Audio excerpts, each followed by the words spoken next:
Anyone out there who is watching this, welcome. This is Random Nonsense, where we are going to be discussing random fucking nonsense. Because Dude, what the fuck is this song? Dude, I'm changing the station.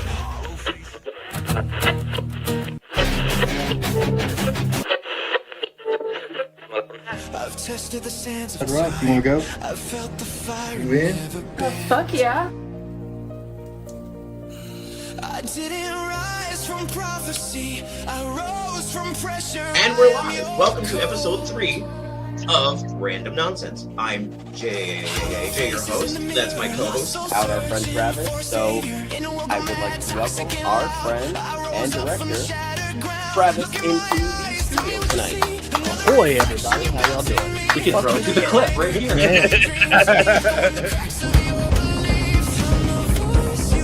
You have our special. Boom. What's up, everybody? And welcome to Blood Pact Films presents Blood Pact Films Horror Movie Hour in association with Random Nonsense. I guess We're random nonsense. we're Random Nonsense. That's a denial. I just wanted to take a minute and thank everybody for showing up and watching today. We have a guest that I'm really excited to have on. He's a small independent filmmaker, but man, got a lot of time put into this. So it is with great pleasure that I introduce everybody to Michael Butt. Michael, jump on. Hey, How are you doing today, my friend? how's it going? Welcome to the show, sir. And I didn't get a chance to thank you in the green room. We were talking a little bit, but thank you so much for coming on the show today. Oh, of course, yeah. I love being on the show. You guys seem nice, and you got Ninja Turtles in the back. Yes, lots of You Ninja should Turtles. see the You rest should see of the the rest of the room, sir. I I'm should a nerd. find. I have those old 80s stuffed ones that I got from garage sales when I was a kid. I would have put those there. Itself. Now, I only know where jealous. 2 of them are right now.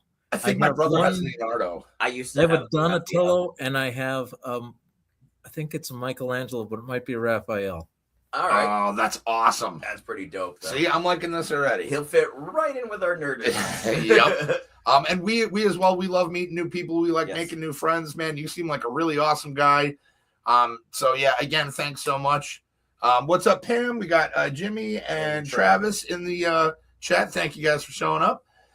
And want to start a little bit, Michael, if you want to maybe tell us a little bit about yourself, what got you into filmmaking? Killer. And unfortunately, it's the only copy in existence I threw up on YouTube. And I don't know why, but it's just the quality went so bad. Maybe that's something I can AI to fix better. But I don't really like AI. I just am saying That's fair. there are some uses for it. Yes, I agree with that. But yeah, so I made My Neighbor's Dating a Serial Killer from the same script, only kind of comedic, like Dr. Strangelove kinda. And that one got some likes on social media, the ancient social media. And so I decided I went one more year of college, and then I said, I'm going to make Yetis because it's winter, and I can make a Sasquatch costume. So I made Yetis, and that thing didn't go anywhere at first because I had no idea what I was doing. So then I made Vampire Ticks from Outer Space, and I released them as a double feature. They were both just a little. One was a little over an hour long, and one was like 5 minutes over an hour long. So Okay. they're only like 2 and 14, 18 minutes, something like that. Okay. And the drummer of all people from a band called Rat Bat Spider, he happened to find a copy of it on eBay that I put it up on eBay because I'd gotten 1,000 DVDs printed and I didn't know what else to do with them. And he's like, "Oh, you gotta try to get on Dedgar Winter's Dark Coffin Classics," and the other guy down there who's he was before Dedgar just a little bit, and they kind of had a feud going for a while. I forget his name. Anyway, so I sent it to both of them. They had me on their show, Dedgar did, and everything just kind of built from there. I went on to make The Man with the Golden Hand, and then I made This Woods is Cursed, and This Book is Cursed, and then I got my first. That poster in the background, by the way, on Withdrawal, which we'll get into. Yes, I had that in the background of that one because I felt like having, Well, it was funny because I know you have made previous movies to this, and I apologize for interrupting. I'll make it really quick. No, that's cool. But I know that you have a history with making movies, and when I saw those posters, I was like, I'll bet you those are some of his movies, and he put his posters in it. That's something I would do. That's what I was thinking. So. Yeah. Please continue. I'm sorry. That's what I did. Anyway, so after I made This Book is Cursed, I got my first invitation to be a special guest at a Comic Con kind of thing. It was what was it? Sci-Fi Con, Sci-Con, Odyssey Con. That's the one, Odyssey Con. And it was a science fiction convention in Madison, Wisconsin. And oh boy, I absolutely love that. So if anyone out there has a convention, I'm willing to go for free, and I will sign autographs for almost free. Like you have to buy something I have, or just convince me to sign your piece of paper. But I won't charge. That's fair. That's awesome. That's really cool of you to like do that, dude. That is actually really cool. Yeah, I've gone to several conventions, and mostly, around the Midwest. So if you're willing to pay for shipping, aka my gasoline, I'll go pretty much anywhere in the United States. That's fair. That's actually really good to know. Yeah, absolutely. For anyone out there who wants to fill in, like that's awesome.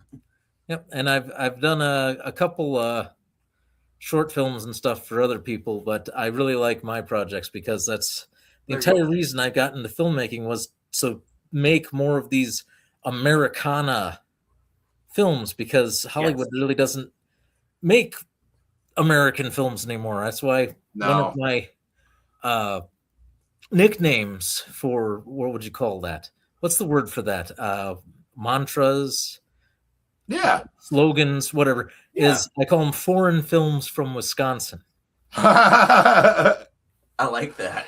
And it's it's interesting you say that, because the moment where it's right when Withdrawal, we'll talk about Withdrawal in just a minute, but when Pete starts walking through the town, that's exactly what I thought. I was like, this is a slice of Americana. Like this could be at like any town USA. It's actually quite beautiful. You know what I mean? Yeah, it was a very wow, this is really nice. Elmwood is absolutely gorgeous. It has hills that are it's like the Great Smoky Mountains. I'm not kidding. It looks like it's right out of Lord of the Rings. So when my parents took me to the Great Smoky Mountains, I looked around, and it wasn't as good. I was not impressed with the Smoky Mountains. It was like Dumb and Dumber. Remember I thought the Rocky Mountains would be a little rockier than this. That's great. So yeah, did you have anything? Because I was going to jump right into Withdrawal stuff. We can jump into Withdrawal. Yeah, we can do that.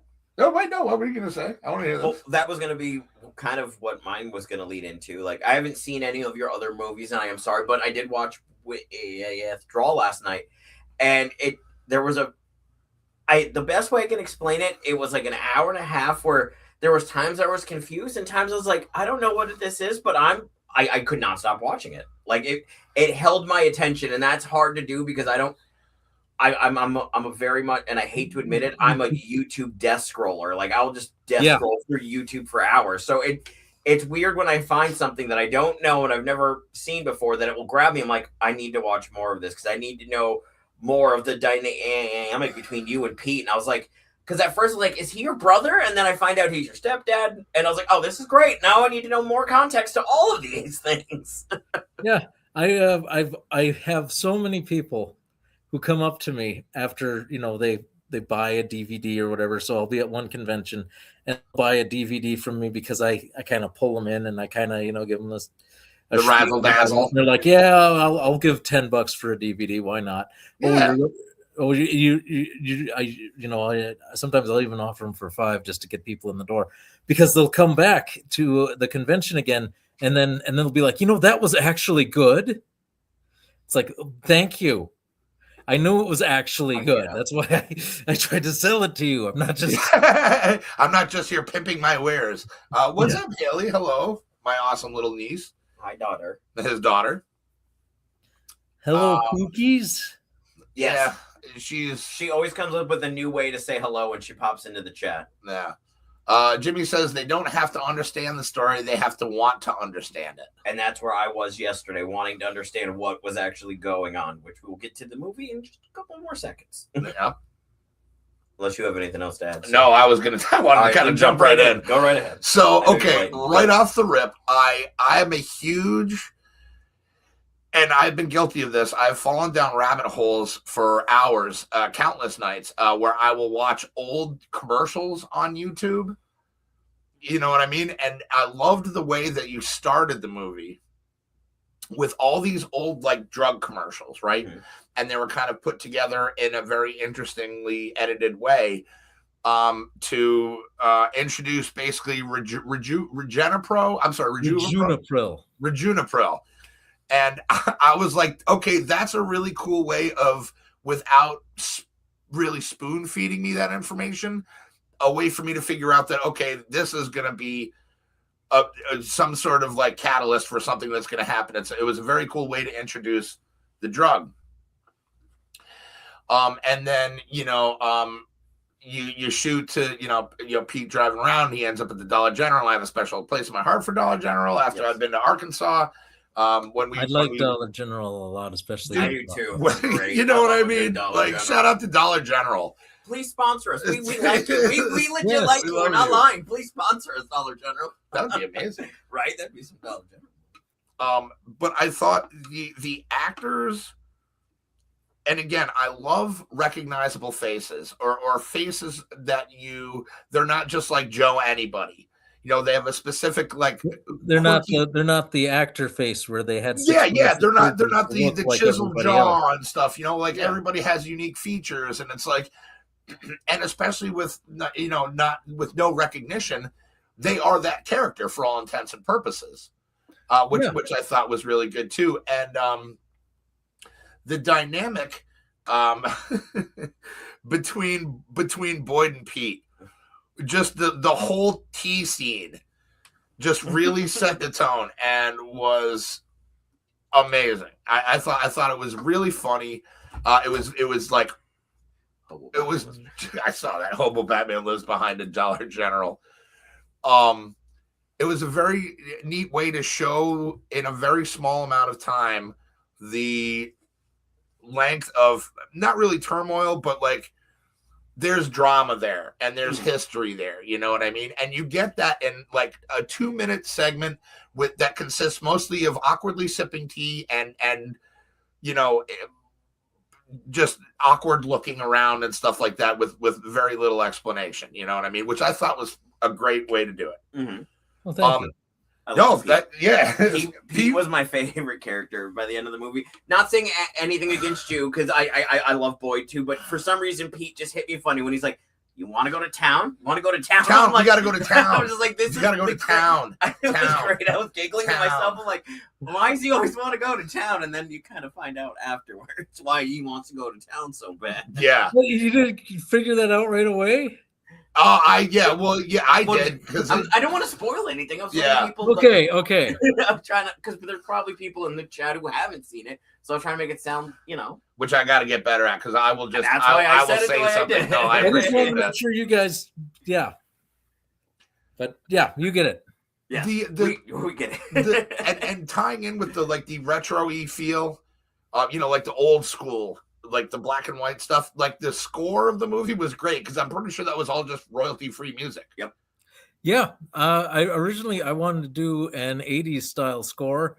I bought a keyboard and everything, and I kind of had some stuff, but it didn't feel right, because I have some songs I wrote.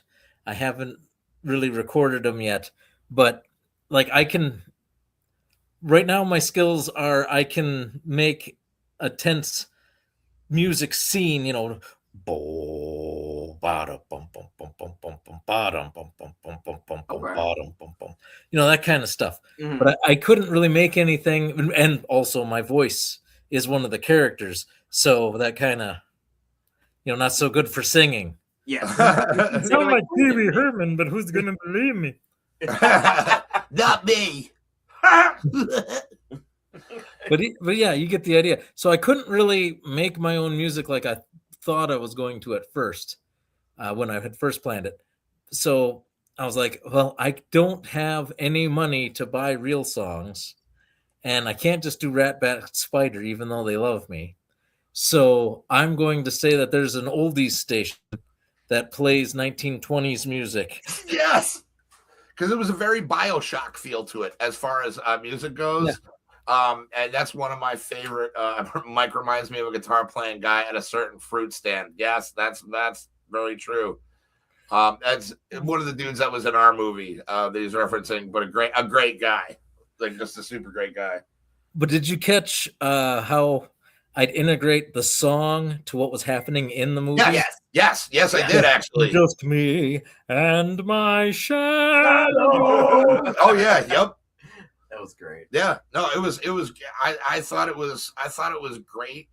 And there's the characters. Now there's a few references in there, so I'm gonna just kind of go off and let me know if I'm right or wrong on a couple of these. All right. So Melnitz, is that a reference to Janine Melnitz from Ghostbusters? Is that where I got the name from? I'm wondering because exactly what I thought. I just went, Melnitz, are you up there? Yeah, Melnitz, are you up there? I'm coming up with my bat. It just was a funny sounding name to me.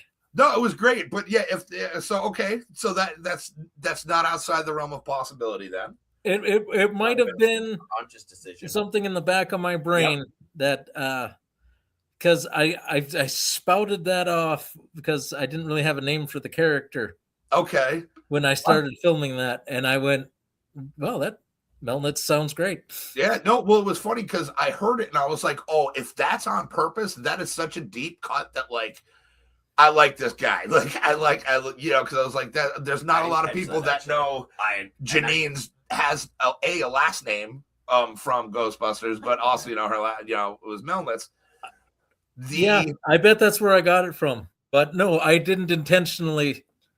I was just like, what's the funniest sounding Jewish name I can think of? No, it's perfect. It was great. And then it says, I'm going to stop talking about like certain plot points. But another one was I saw, when was that released? That was 2 years ago, 1 year ago. Oh, okay. Well, yeah, all right, so it was my latest one, except for all right. I have a couple of screener samples of Kung Fu Kaiju. I'm sorry, did you just say Kung Fu Kaiju? Yes, Kung Fu Kaiju. Shut up and take my money, sir. Yeah, the problem with Kung Fu Kaiju is it's only 54 minutes long. Okay. So I have a couple plans. I'm going to do at least one of them, if not both. It's what the Kung Fu Kaiju is there was this North Korean film. I don't know if you heard about it, called Pulgasari. Oh. All right. So it's the Kim Jong-il sends some guys to Japan and they kidnap this South Korean filmmaker. Not kidding. This isn't the plot of the movie. This is how the movie got made. This actually happened? This actually happened. They actually kidnapped this guy. Okay. They brought him to North Korea. And he said, I'm not going to make a movie without my wife. I'm not going to make a movie without my wife. Well, it was his ex-wife at the time. But they kidnapped her too. And they brought her to North Korea.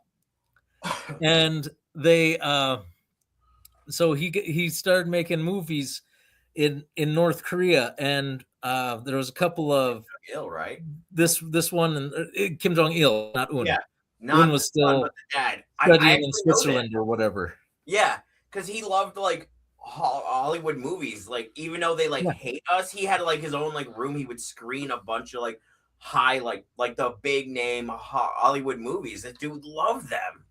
I was not aware of that. So he was trying to make his own kaiju film, right? Yep. And, it was So they made this Pulgasari, and when they got a deal with Tojo Studios for distribution in Japan, but when they went to screen it at Cannes Film Festival, I don't know exactly what happened, but I think what's his name? The director guy and his wife. yeah. They saw the American embassy there, and they're like, "Get me out of here! Get me out of here! Get me the hell out of here!" And so they ended up escaping to America, and so North Korea actually abandoned the film after that. They just, Pulgasari is nothing because it's this defector. There's, we don't care about that anymore. So it sort of lapsed into the public domain because of legal this and legal that. But since they had a distribution deal with Japan, Japan actually got a copy of it, but no one had ever translated it into English. So what I did was I took it, I edited it down and changed the story and a lot. There's, of course you can't change the whole thing, but I changed the story a hell of a lot. And I put different voices on all of the characters and turned it into an English film I call Kung Fu Kaiju. So it's kind of like Kung Pao, Enter the Fist. Kind of. Yeah. That's awesome. That's one of my favorite. You're going to love it. I know you're going to love it. And all of you out there, you're going to love it too. And I have to say, points for you that you know that. Like, I only know that because I'm in a weird select group of people. I would actually like to take a trip to North Korea and actually. You know how I know that? So I know that because I've looked into things about North Korea. So good for you, Will, knowing that, dude. That's a deep cut, really. Well, there was a book they were selling in Dollar Tree. Really? Back when it was $1. By Haley. And I read that book, and that's how I got all that information about it. And that's fair. I was actually looking for a public domain kaiju film, and there's Gappa. Gappa kind of is, but not really. The full screen kind of is, and but if you put it on YouTube, they'll flag it for copyright. Yeah. And so I didn't want to do that one. I wanted to do that one at first because I wanted to do one where I could dress up and be the Raymond Burr for Godzilla for this thing. That would be cool. I wanted to so bad. The Raymond Burr as Godzilla. I love it. Well, if they put Raymond Burr in the other Godzillas, I would love them so much more. That's hilarious. It's a lot of the fun is seeing how they've interjected him. I'm going to crawl down this hill with my Japanese guide and look and watch as this village is being destroyed by Godzilla. That's just hilarious to me that they happen to be on the hill as Godzilla's terrorizing stuff. Oh, that's hilarious. Oh, one of the other, I don't know how we got there, but I love it. One of the other things I wanted to ask you about is along the lines of other shout outs that maybe I'm just misinterpreting or not, but the whole wait for things to blow over, that was clearly like Shaun of the Dead, right? Yep. Love That's that. my brother's favorite movie. Oh, I did. That was the first movie, horror comedy that I swore I was never going to watch it when it came out in theaters, right? I was like this. What? I was like, wait, hold on. So I swore I was never going to watch it. It came out on video or, on DVD, and I somehow got a copy of it, and I was like, all right, let me watch this. And I bought it immediately after that. I was because they treat it, the comedy comes from the realness of it. Yes. Yep. And that's my kind of comedy. Yeah, I love that movie. And my last one, I'm sorry, but there's a shot when you are about to go camping, and you don't know Pete's in the trunk, right? Spoiler alert. And it almost reminds me of the very first shot in the original Night of the Living Dead, where it's kind of, far away, and it's kind of a windy road, and the music fits almost too, except, with a little comedic twist in it. And was that intentional, or was that just me looking way too deep? No, because I wanted to make a zombie movie, but I didn't have enough money to make a zombie movie. I'm trying to build my fan base to where I have enough people who are underemployed that I can make a zombie picture for no money, for very little money. Sign us up. Yeah. We're in, bro. Just sign us up and let us know where to Yeah, be. and we'll do as zombies for you. soon as I can. That's one of my problems. Is all my fans are in tiny spots here, there, and everywhere.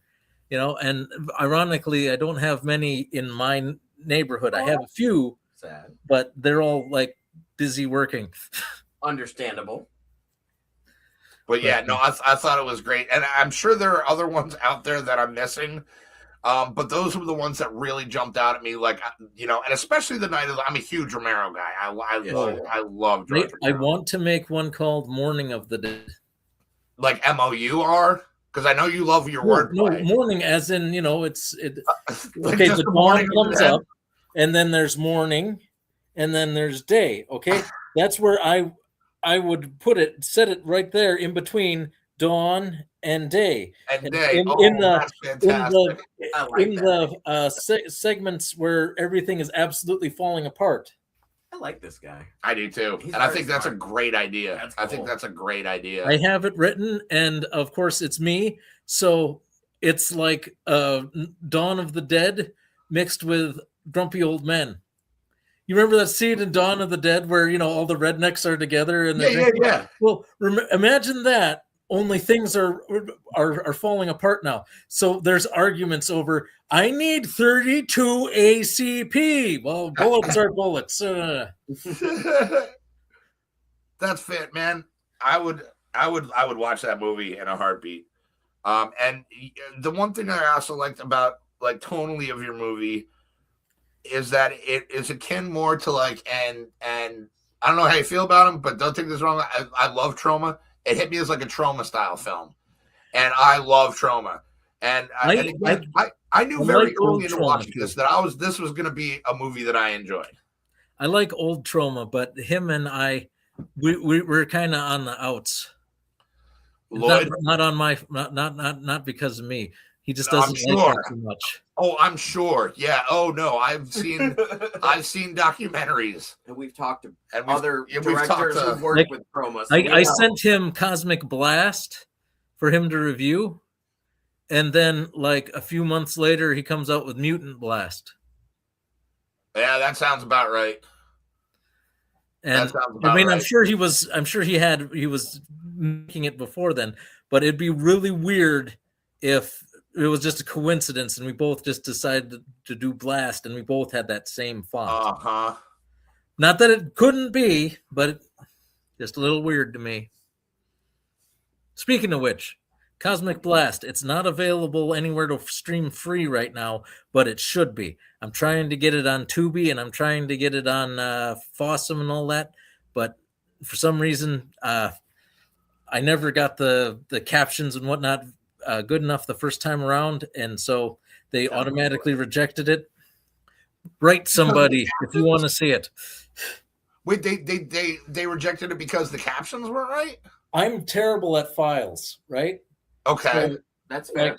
like the capture, like the spelling would be too wrong, so they'd reject that, and then they decided that they were only going to allow it to be permitted or submitted 5 times or whatever. And I'd then already that's submitted that. it 5 times because whatever, and so they reject it automatically now. But it's like I can't do your file types. That's the whole problem. The problem's not the movie. The problem is I had it in AVI and you don't like AVI, so I got to go to MP4. But then the MP4 doesn't exactly match this thing, and Oh, that sucks. I'm sorry. Yeah. Yeah. Why don't you? I mean, is that something you and Shane could talk about?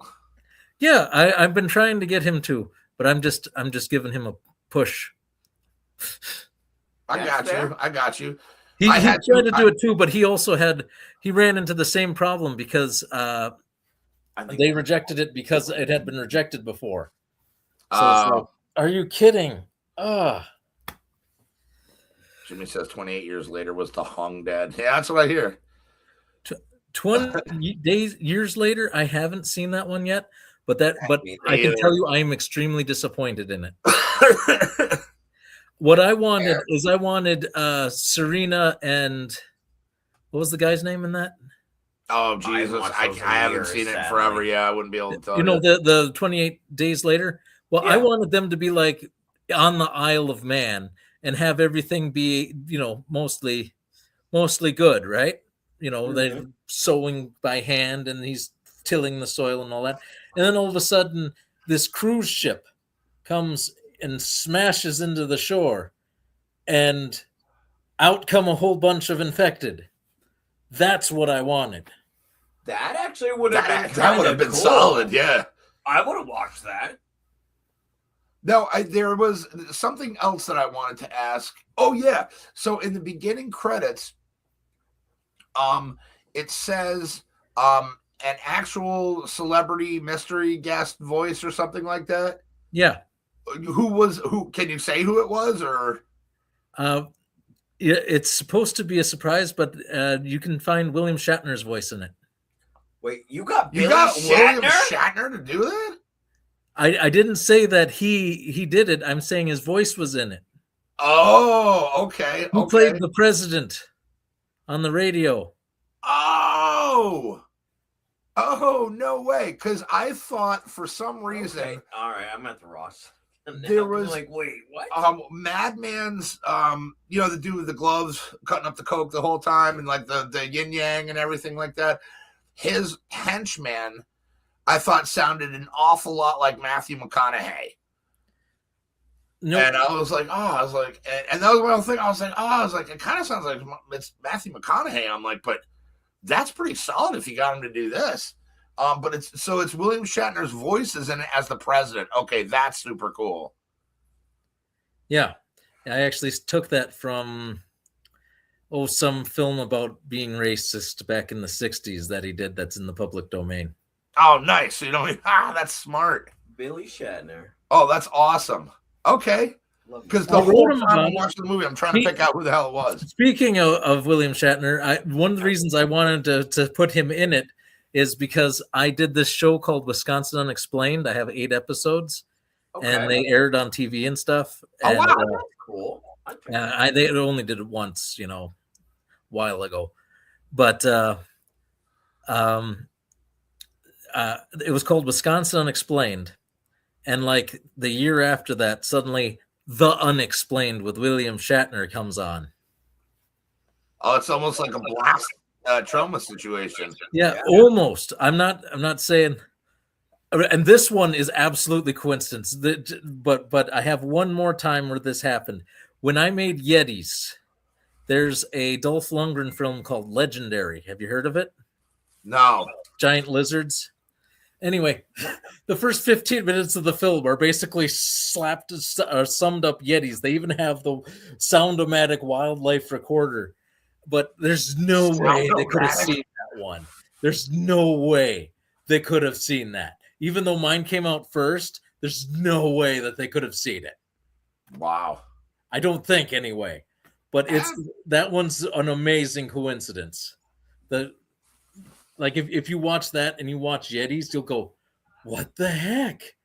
It looks like someone stole from somebody, but no one stole from anybody on that one. I'm 99% convinced. Just completely independent. Well, it's kind of like that theory that like once it's out there, you can almost like pluck it from the collective consciousness. Yeah. You know what I mean? But then again, you have the other ones where it's like when somebody makes a hit movie about this, then you have like, a million other copies of it coming out. And, once something is interesting enough, and especially if it's like, you said you only did 8 episodes of it. If it's such a small, short run of things that you can almost, get away with it, with ripping it off a little bit. Well, I'd really like to have a budget for that, but I've exhausted all the cool stuff around me, and I don't want to travel more than a day, and start sleeping in hotels and stuff to make more. Because I'd love to do the Beast of Bray Road. A lot of people asked me to do that one, but I don't live near there, so I'd need a hotel, and I'm super cheap because I have to survive. It's not the world we live in does not. It's not very good for people with not a lot of money. Trust me, I know. would you Yeah. both like to hear a really fun, quick Bill Shatner thing that I know? No. Go ahead. I mean, yes, Aw. absolutely. Go ahead. So, and as fast as I can spit this out and not make this a very convoluted story, I know a guy who used to actually work cameras in Hollywood back in the day. Well, Bill Shatner hired him to record his horse shows because those of you who know who Bill Shatner is, he loves fucking horses. That's his thing.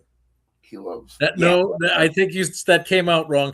Yeah, that came out absolutely. wrong, and I was like, "Yeah, Jen, I that's was why like- we did this." I was like, "Just forget it, just keep going." Yep, no, keep going, please. You're doing great, Tiger. All right, he loves his horses. Yes. Not- I wanted to There. make sure that everyone knew that because I Yeah, don't want to Heather? libel William Shatner. So my friend went to film for him, and he filmed all this stuff. He filmed a bunch of like behind the scenes stuff, and then when it was all done, Bill shafted my friend and never paid him. So he's got the only copy of that horse show that never came out because Bill refused to pay him. And I've watched the whole show, and I have to tell you, Bill Shatner's a dick. He's not nice to people. He's really Is that rude. why he didn't want to pay him? I bet. Like, he's very rude. I was I'll like, believe it. damn. I've heard that from a lot of And interviews and And stuff. I love Jim Kirk. Don't get me wrong. Jim Kirk is the like captain of captains.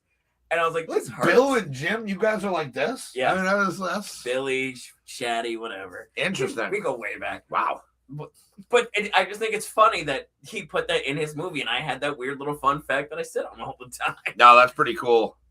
That's all. Back to the interview. I'm done annoying everybody now. Oh no, not at all. Hey, if you want to talk about other things, I can come back on another time.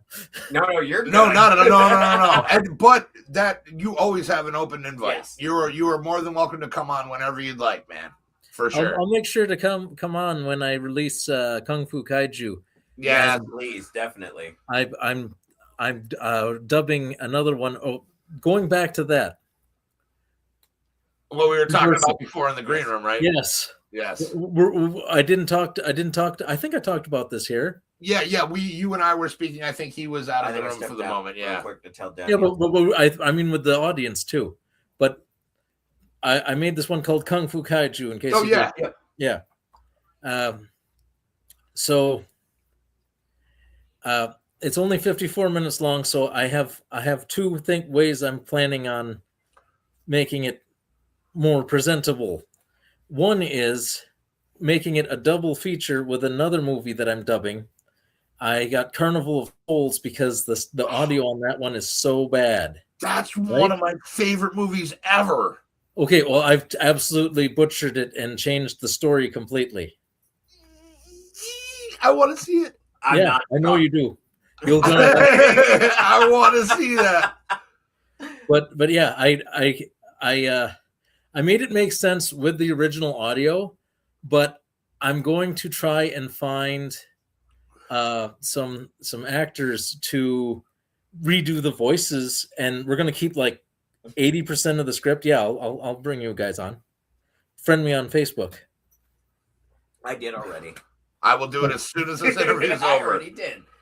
So anyway, and just a couple of lines are just gonna change. So now the story is going to be about this organist who's going to play for this church who doesn't believe in God, right? And this town that's super religious because there's an old carnival out, just outside of town that's filled with vampires. I love it. I'm in. Yeah. So, Like anything I and, can do. and the town's just like, oh yeah, this is a great town to live in. You just don't want to go there because there's vampires there. It's vampires out in the salt flats. Santa Exactly. Yeah, no, it's funny you say, you said that was, that's public domain now? At least last time I checked. Awesome. I better check again, but I'm 99.9% certain. No, that sounds about right, but man, what a great and underrated movie. Yeah. Never seen it. The hardest part is going to be, I've got this wonderful I got you. this wonderful friend of mine who's both an actress and a musician. I'm putting her face in the title role, and hopefully she'll be doing the organ music too. but we got to find an organ to do that. But you know, I've got plans because it's going to be awesome to have her playing the music, just like the original actress did, and then voicing the original actress over the original actress. And so I don't have a written script. What I have is this video with the original audio, and every once in a while there'll be a cut, and then you'll hear my voice trying to imitate the original actor. Just don't go up there. There's vampires. Ah, that's great. Stuff like that. You know what would be kind of funny too is if you had because you know how it shows, and I forgive me, I forget the actress's name, but the lead actress in that, when she's playing the organ, you know she's not really playing anything, and it would be kind of funny to just to have Depends on which cut. Depends on which cut you want. That's true, because there are several cuts. There's this one cut that I absolutely love, but the problem is the sound is so bad. Yeah, I think I know exactly which one you're talking about. But you can see she's playing the music. 100% she's playing the music. But then there's another cut, and I've chopped up these like 3 different cuts. Oh to yeah, make this movie, because I love this part from that one and this part from that one. So most of it is this one that's been like remastered and stuff, and it's actually, you know, looks really good and sounds pretty good. But it's shorter. But it's not much shorter. But the thing is, there's some very crucial stuff in it.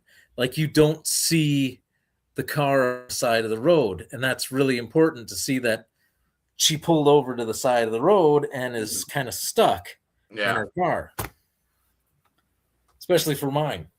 Well, I was going to say, with all the cutting of the different versions, you probably know that movie better than Herc Harvey did. You know what I mean? Possibly. And I really wish I'd known you were a fan of that movie, because I have a Carnival of Souls shirt. I would have worn it. Oh, yeah, that would have been cool. But I'm gonna have to introduce him to that movie, because it's a great atmospheric, old, like creepy horror movie by a guy who did nothing but like driver's ed films before and stuff like that. Another, you know, small tiny budget. It's one of my favorite movies. Wait! Are you saying he did driver's ed films? Yeah. Because the first cut I did before I changed the thing to be about a town that doesn't like vampires is I made the whole thing a dream, and then I put in a thing from another one that saying fatigue can make a driver hallucinate, and you know, it's like it absolutely was hilarious. Yeah, no, that's great. But I said, no, I don't want this to be a half-hour PSA with the other one. I want this to feel like its own motion picture. So I'm giving it the sad ending. And don't tell anybody, but tell people to watch it. All of you who are listening. Yes. It'll still be good, even if, you know, it's spoiled for you. Sorry, I spoiled it. No, I don't care. I went. One of my most famous stories that I tell people when they say that is, spoilers don't work on me. Only good storyline. Well, when The Sixth Sense came out, my roommate spoiled it for me, but I went to go see it anyway, and the story and everything was so good that by the end of it, I didn't feel like I had completely forgotten and didn't care that he was dead the whole time. You know what I mean? And so it's the movie still worked even knowing the spoilers. I mean, but that's just me. It's subjective. Everybody's. Unfortunately, with Old, he kind of ruined that one before he even went in. Yeah, I was not a fan of Old, but I'll tell you what. I liked Old, but I would have preferred to not know, but I did know. Yeah. What about Knock? Did you enjoy Knock at the Cabin? Not at all. Really? Oh. Interesting. Yeah, because the entire thing was about, did you know that she has 2 dads and that they're gay? And sure, there's other people and all this, but she's got 2 dads. It's like, yeah, I get it. She's got 2 dads. Get to something exciting. That's fair. That's fair. I thought it was personally, I thought it was a great way to build tension.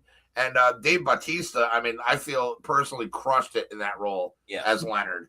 That's and again, art is subjective, man. You know what I mean? Everybody likes, some. They took I love the room. They took a script for a Twilight Zone and then they stretched it to 2 hours, in my opinion. I feel that way about, oh God, what the hell is that movie I watched recently? But I was like, this is just a Twilight Zone episode.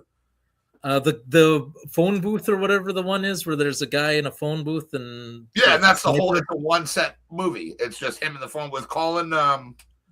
Well, imagine how good that would be in the Twilight Zone. That'd be an excellent episode of Twilight Zone. My favorite old school television show, by the way. I have all the episodes and I have like books and. Man, we can talk, man. We can be friends, Michael. I like you, sir. Thank you. Thank you, man.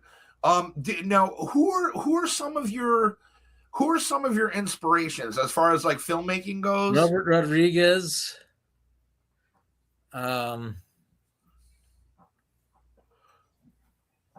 Roger Corman. Okay. Ed Wood. I've been called the second coming of Ed Wood a few times. Bro, we're man. Keep talking, man. I like that one's. I don't think that one's all that fair, but I do dip into the public domain often, so I can understand that one.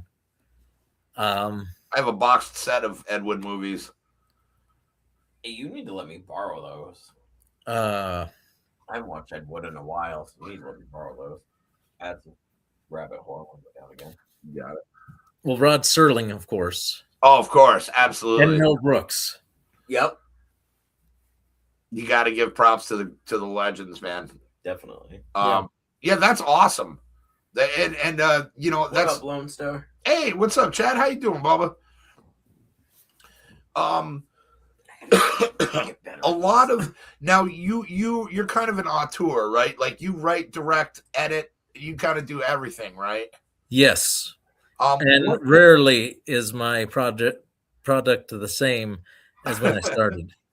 What do you find that there is a certain hurdle that you run into during whether it be like pre, post, or like during production that seems to reoccur again since you've had so many years put into filmmaking and wearing all these different hats, so to speak? It's gotten easier, but finding actually this last 2 years have been really hard. Ever since COVID, it's been really hard to find people because, times are just tough right now. Yes. But it used to be harder for me, but for a while there, when I made Cosmic Blast and stuff, I'd just like run into people and be like, hey, you want to be in a motion picture? And they'd be like, I'm not making porn. And it's like, no. And then once I am explained to them, or I'll have people come up to me at conventions, and I'll be like, "Hey, you want to be in one?" They'll be like, "Oh, hell yeah!" But I live in New Jersey. I'm sorry to hear that. Oh boy. So that's like you were talking about withdrawal. My friend who did the voice that you thought was somebody else. Yeah, Matthew McConaughey. Yeah, it wasn't him. It was my friend in North Carolina. I remember his real name, but I can't remember his stage name right now. I don't know if he wants me spelling his real name. Well, then you can just leave it in. You can make it an acronym or something, or just say your friend. Go watch the movie. It's in the credits. Yes. Anyway, I'm just blanking on it right now. It's not Jacob. Anyway, so he's in North Carolina, so he couldn't be on set. So what I did was I used the shadow technique. Yep. And so every scene that you see him in, you don't see him, but you hear him because he acted on his iPhone in North Carolina and sent it to me.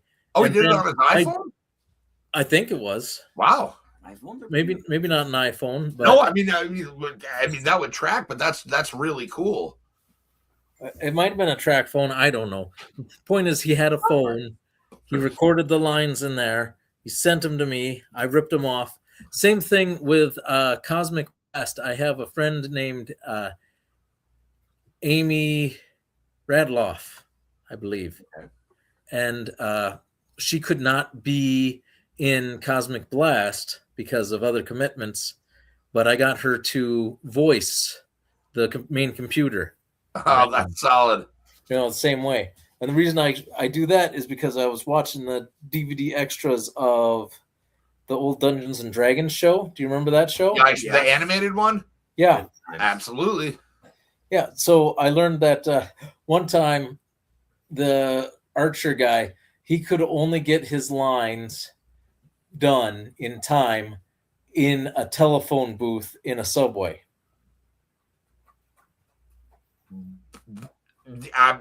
What? That's wild. My brain just. I saw that. That's incredible. Yeah, that's what I couldn't believe that's how. There's one episode where he had to do all of his lines in a subway on a phone booth. So I said, if they can do that, I can do a character without whatever. And the other one, Joel Thingvall, I did that artistic style for him for Man with the Golden Hand when he played the sheriff in that. So when I had him play Medman, did the same thing. That's awesome. And I love the different designs that he would draw out also, which was really funny. Because you're not, because you don't show him on camera really. Madman, I think that was his name, Madman with the gloves. Medman. Medman. I don't know why I keep saying Madman. But so Medman, he was dealing illegal medicines. Yeah, that makes sense now. What you're doing is I was going somewhere with that. You're having him do one thing, but you're not showing him, and you can use anybody in that, which is great because that kind of ties in with what you were talking about. It's like all you need is a voice, and you can make it sound good. It goes back to the old adage that less is more. Yeah. And I'll tell you, for a while there, I was mad that there were commercials on Fossum because I don't watch Fossum that often. And I found myself getting mad at the ads. You heard that because I was like, I'm sorry. But I was like, I just kind of want to get back to the movie. And like the ads just kept racking up, and which is great for me because there's a lot of times where I have watched Fossum and I'm just like, oh, thank God there's a commercial here. And thank God that I would rather be watching the commercials at this point. But you did an outstanding job. Oh, and I totally forgot to bring up one of my favorite parts was the blind kid, where when you're like, all right, you see the blue dumpster over there? He's like, no. You're just like, all right, you're gonna go past there behind the blue dumpster until you see your house. And it just clacks off with a cane. And I was like, that is so fucking funny, dude. That was actually a tiny woman. That wasn't a kid. Oh, was it? Yeah. What was it? Well, it was from behind, so I couldn't really tell. But that was like I thought it was a kid, so my apologies. But yeah. I loved just the whole interaction. I was like, this is great. And there's just so many. And that actress actually is blind. That was really? Yeah. Oh, that's really cool to know too. We almost had an accident because she took my words to heart when I told her to stop once you get to the dumpster or once you get past the dumpster. Stop.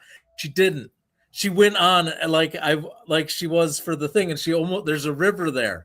Oh no! She almost went into the river, and luckily we stopped the scene and were able to stop her before she walked into the river. Oh my God, that's crazy! And I noticed that the gentleman, I forget his name, but he was on the during the bride and the bridesmaid scene. He was the gentleman that was on top of like the tweaker, whatever it was. Yeah, the tweaker. He also played the dude who was just banging the cane against the blue dumpster. Yeah, when you're making your getaway in your car and everything like that. And I thought that for a second that maybe like there was going to be like an audible cue, like he would hear your door shut or the car start or something like that. But he never like broke and he just kept hitting it. And there's so many enjoyable, and that's what the whole movie's all about, isn't it? It's just moments and enjoying it. Well, we're down to our last almost 4 minutes of the show. So I have to ask a very important question. That the way the movie ends. Do you fall in love with the girl you shoot, or does she shoot you back? Like, what happens there?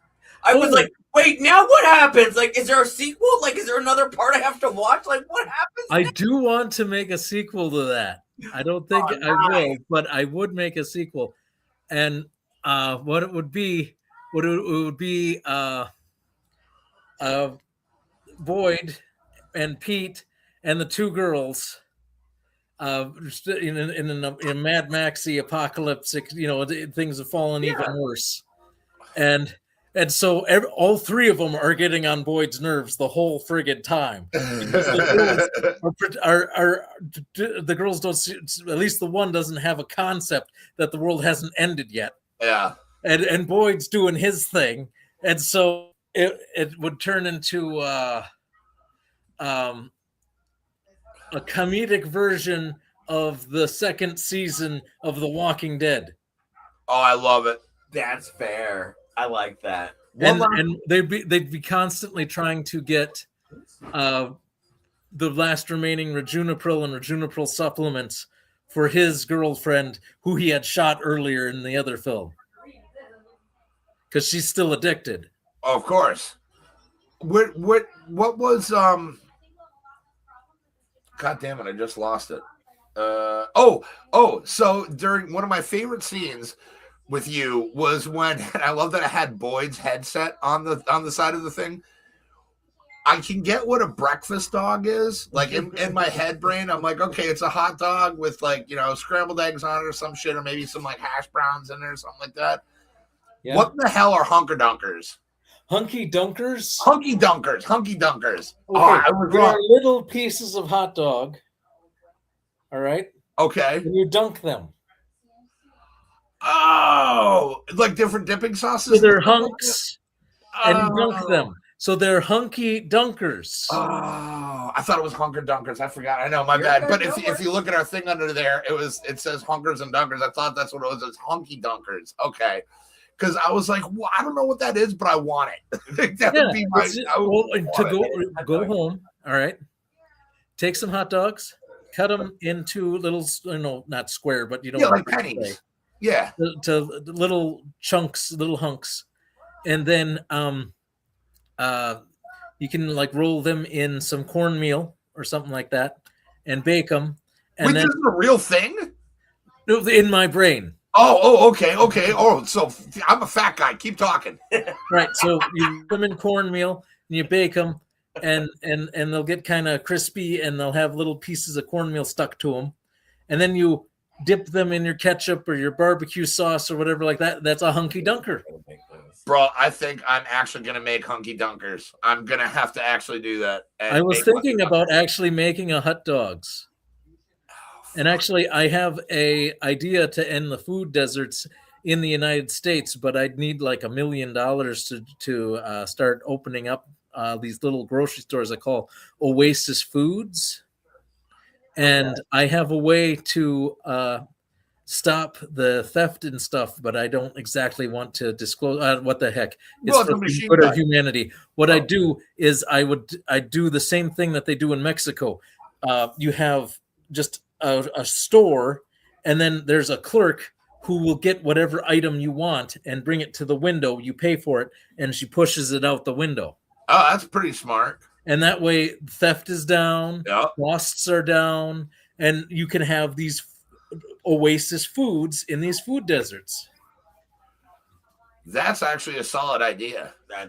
That's a really good idea. I would love to have that. So please, everyone, share this as much as you can, because one, I need my motion pictures to be seen more, because they're too good, and I want to make more of them for you guys. And two, that's a really good idea that could help a lot of people. So if you know some rich people, or or maybe a collective group, I could get like $1 million so I could buy a place in a downtrodden area that needs food and retrofit it into a safe little locale thing. Let me know. All right, that's fair. He's not even my. Oh no! What'd you hit, Jackie boy? He hit the trash can. He's good. All right. I think we're out of time. I think we're There we frozen, go. too. I think we're frozen. No. Yeah, not. we're frozen. He's not. We haven't. There it is. Oh, he hit the computer. No, Jackson. Well, I think it's time to end it here, and we will pick it up on another day, huh? Hello? Jackson, Am I hosting where the did show you by go? myself now? Oh, you poop. You're a poopy. And we're still live. Hold No. on. Let me jump on my phone. All Yeah. right. Why don't we end this and you could deal with whatever that is? Did we end it? Hello? I Due to still a heard dog. him. Yeah. Wait, we're almost. Hold on. You're banned. Jack. Sorry, my dog hit the computer and it messed everything up. I apologize. But you can still hear us. Yeah, I know. I think we're still live, and I'd like to end this and do this another time so that I'm not here by myself. No, you're fine. You're fine. Thank you for coming on. We'll talk to you soon, Michael. Myself. All by myself. I'm trying to fix this as quick as possible. All right. Mike, can you hear me? I can hear you. All right, brother. So thank you so much for coming on. I apologize about this. I swear to God, this doesn't happen every show, but of course it went on this one. All right, there we go. All right, we got a third person there. Yeah, I had to pull it out on my phone. I'm so sorry. The dog That's hit my okay. computer and messed up I my understand. HDMI It makes cord. for an interesting show. Right? I mean, it wouldn't be random nonsense if it wasn't randomly nonsense. But on that note, thank you so much for being here. We're going to end this tonight because now I got to figure out what I got to fix to my computer. And I have an echo. And I'm sorry, everybody. Yeah, because it's going through both your speaker and your phone at the same time, so it's playing. Yep. And you can hear it. Wait. Yeah. On that note, I'm sorry, guys. Have a good night. And we'll be back tomorrow for game night on Random Nonsense. Shout out to Michael Bye. Butt. Thank you for coming on, buddy. Dang, I want to be on a game night sometime. What games you playing? Oh, dude, you will be. Oh. We will chat here in a minute. We'll tell you all about it. I have a rough game that a rough, roughly thought out in my game in my head. I want to put on paper someday. Anyway, we'll see you. All right. Thank you again Thank so you, Michael. much. Appreciate you, brother. Do I have to click something?